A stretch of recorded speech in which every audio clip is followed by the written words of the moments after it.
প্রধানমন্ত্রী তারেক রহমানের চীন সফরের পর বাংলাদেশ চীন সম্পর্ক নতুন কৌশলগত উচ্চতায় পৌঁছেছে বলে দাবি করেছে বেইজিং।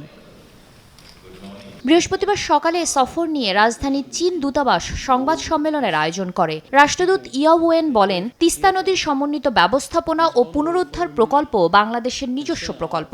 জানান, এর টেকসই বাস্তবায়নে বৈজ্ঞানিক সম্ভাব্যতা সমীক্ষায় সরাসরি সহযোগিতা করবে চীন সরকার। অতীতে কোম্পানির সঙ্গে সমঝোতা স্মারক স্বাক্ষর হয়েছিল জানিয়ে রাষ্ট্রদূত বলেন, দুই দেশের সরকারের মাধ্যমে তিস্তা প্রকল্পে কাজ করবে চীনের বিশেষজ্ঞরা। The MOU is between Chinese companies and Bangladesh government agencies.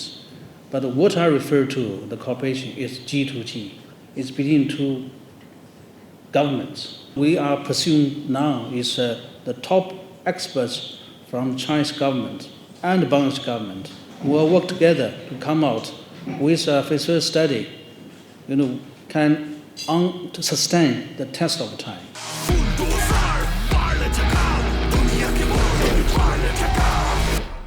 Bangladesh চীন মিয়ানমার অর্থনৈতিক করিডোরকে আঞ্চলিক সংযোগের নতুন সুযোগ হিসেবে বর্ণনা করেন ইয়াওয়েন। ভবিষ্যতে ভারত সহ যে কোনো দেশ এই উদ্যোগে যুক্ত হতে চাইলে চীন তাকে স্বাগত জানাবে বলেও জানান তিনি। Two leaders already agreed we'll have this economic corridor.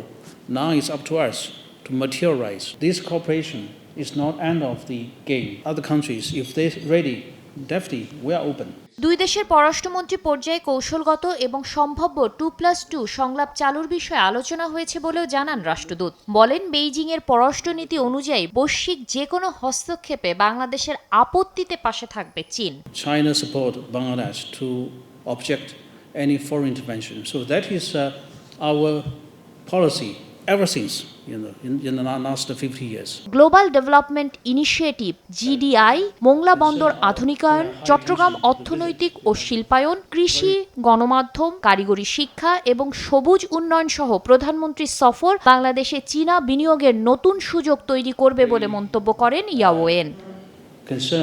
Shatila Sharmin, সময় সংবাদ, ঢাকা।